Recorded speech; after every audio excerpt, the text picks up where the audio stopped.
Oke, Assalamualaikum warahmatullahi wabarakatuh. Selamat datang di channel aku Muhammad Alfirizi. Oke, di sini aku akan membagikan sedikit video tutorial cara mengoperasikan Odoo. Oke, di sini nanti aku akan mencoba share beberapa bagian atau part terkait bagaimana cara kita mengoperasikan Odoo dari awal hingga akhir, dan juga aku mencoba menjelaskan beberapa modul apa saja yang ada di Odoo. Oke, langsung saja ya, silakan bisa cek video berikut. Oke, kali ini saya akan mencoba menjelaskan terlebih dahulu ya terkait modul pertama, yaitu navigasi and setup profile, yaitu panduan pengenalan interface antarmuka maksudnya ya, navigasi sistem dan konfigurasi di Odoo ERP yang pastinya pakai bahasa Indonesia.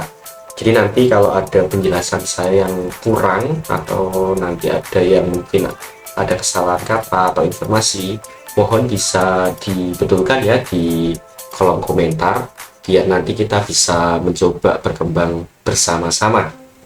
Oke, sebelum kita nanti mengenal Odoo lebih lanjut, yang pertama kita harus kenalan dulu terkait ERP. Apa itu ERP? ERP atau Enterprise Resource Planning adalah sistem perangkat lunak yang menghubungkan seluruh departemen bisnis. Jadi yang dimaksud departemen bisnis ini hampir sama kayak divisi, teman-teman.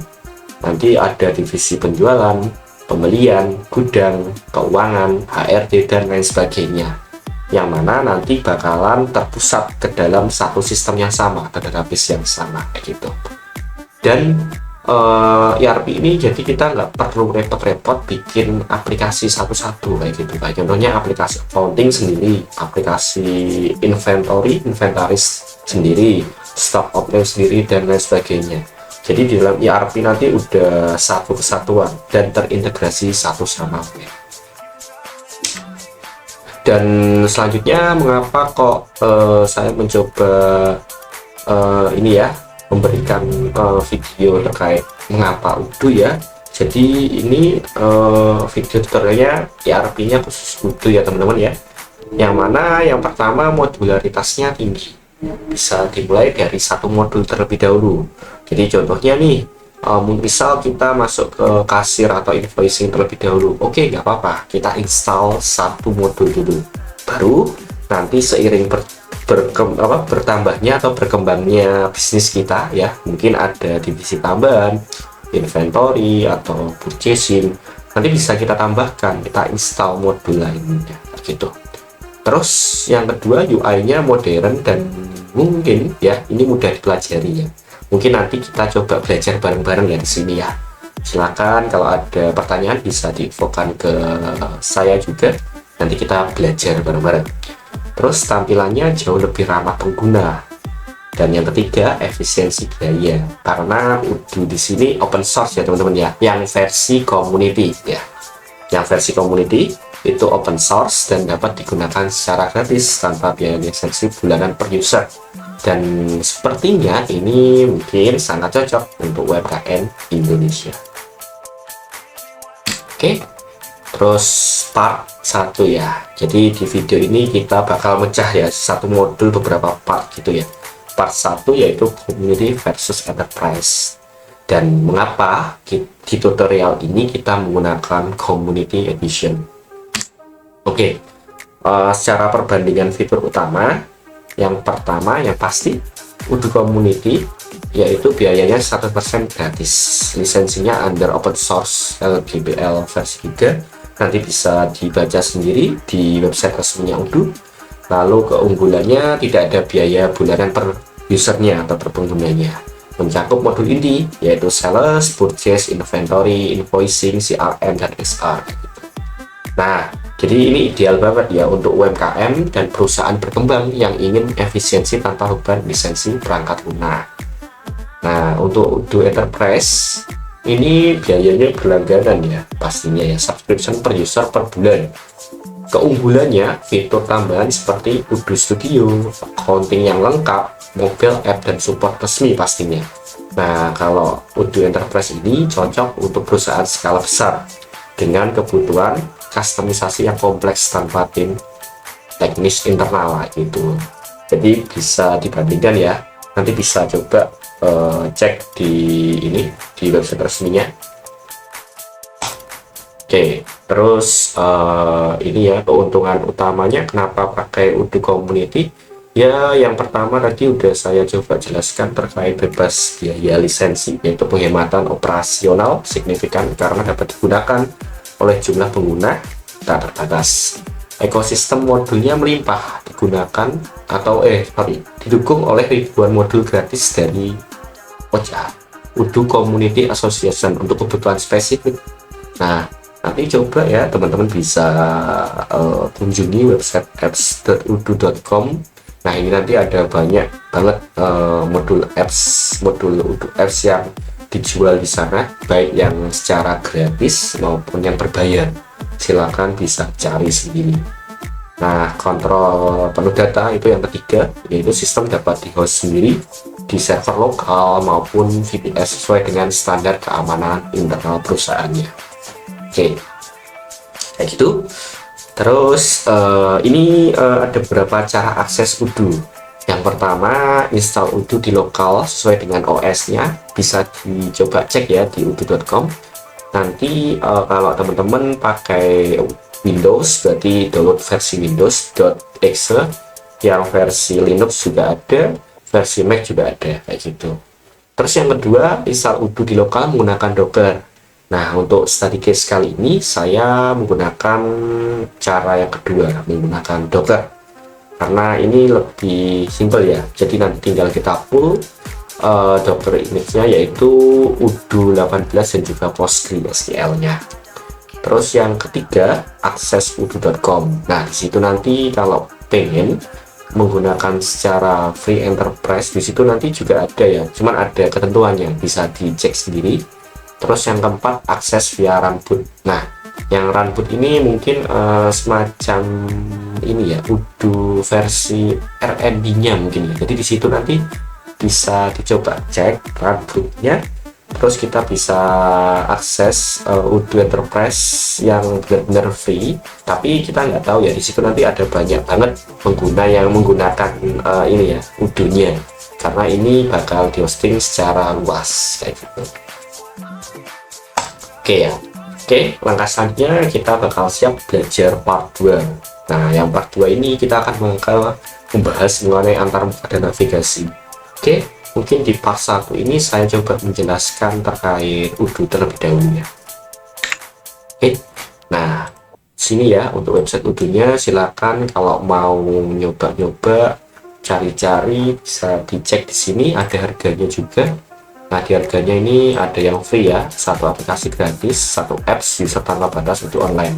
Cuman kalau nggak salah ini kita harus verifikasi terlebih dahulu, terus nanti dikasih semacam apa ya, batas akses Odoo database-nya selama 14 hari sepertinya ya. Bisa dicoba cross check sendiri.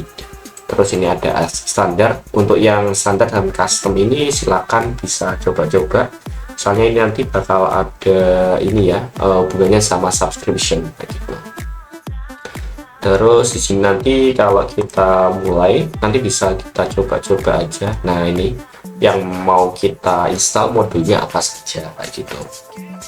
Itu terus untuk download aplikasinya bisa coba aja nanti diketik download Odoo versi Windows atau versi Linux kayak gitu. Terus tadi ada cara kedua yaitu menggunakan Docker. Saya sudah menginstal Docker dan juga mencoba menjalankannya dan alhamdulillah juga berhasil. Terus yang ketiga tadi akses odoo.com yang saya jelaskan, dan yang keempat ini via runboot. Nah, runboot ini coba dibuka websitenya runboot.odoo.com. Di sini kalau kita perhatikan ada banyak versi dari ini Odoo-nya, ada versi 16, 17, 18 sampai yang baru 19 ya. Nanti kemungkinan di tahun ini harusnya bakal rilis sih versi 20, cuman kita tunggu dulu aja dari pihak Odoo-nya bagaimana. Terus kalau mau nyoba-nyoba bisa coba ya, contohnya pakai Udo 18 yang enterprise, tinggal diklik enterprise di sini nanti bisa login. Kalau nggak salah ini, nah ini nanti bakal diarahkan ke sini kayak gitu. Oke, selanjutnya saya coba mendemokan yang versi Docker ya. Nah, ini saya sudah menginstal versi Docker. Untuk cara instalasinya bisa coba cek di tutorial lain ya. Ada banyak cara install Udo versi Docker kira-kira gimana. Terus di sini setelah saya menginstal Docker dan juga Postgre, di sini otomatis kita menggunakan port defaultnya Udo yaitu 8069 ini. Nah, di sini bakal ini ya, bakal di direct halamannya ke halaman yang awal karena ini masih belum ada database. Jadi di sini saya akan mencoba menjelaskan dulu atau mendemokan bagaimana cara create database. Yang pertama ini password master passwordnya ya ini ya. Nah, master passwordnya ini kalau kita refresh bakal berganti-ganti teman-teman, tapi nanti kita jangan khawatir, kita bisa ngeset standarnya menjadi super admin atau admin ataupun lainnya di konfigurasi Udo-nya. Anggap aja kita pakai ini. Terus databasenya tutorial Udo. Nah, ini saya pakai Udo 18. Terus emailnya kita menggunakan admin.example.com misalnya, atau admin aja sebenarnya bisa ya. Passwordnya kita pakai yang standar aja, admin juga admin. Untuk nomor phone-nya aku coba dummy ya teman-teman ya. Ini kan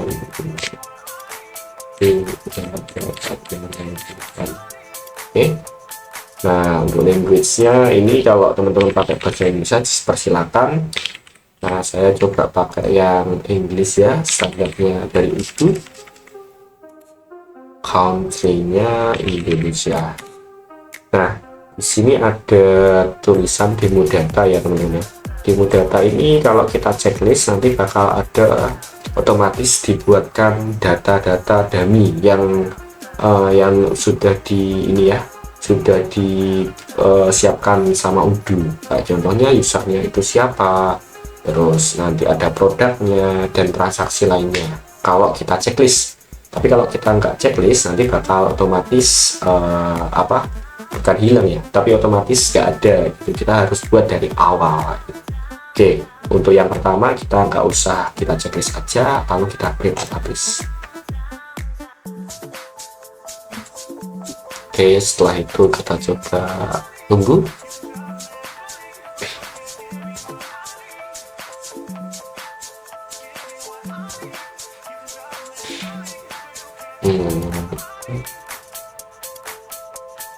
Nah, ini otomatis nanti bakalan terbentuk atau terbuat ya database-nya tadi, yaitu tutorial Udo 18. Nah, untuk video kali ini seperti ini dulu. Nanti untuk part selanjutnya kita bakal menjelaskan lebih lanjut mengenai Udo. Sekian dari saya. Wassalamualaikum warahmatullahi wabarakatuh.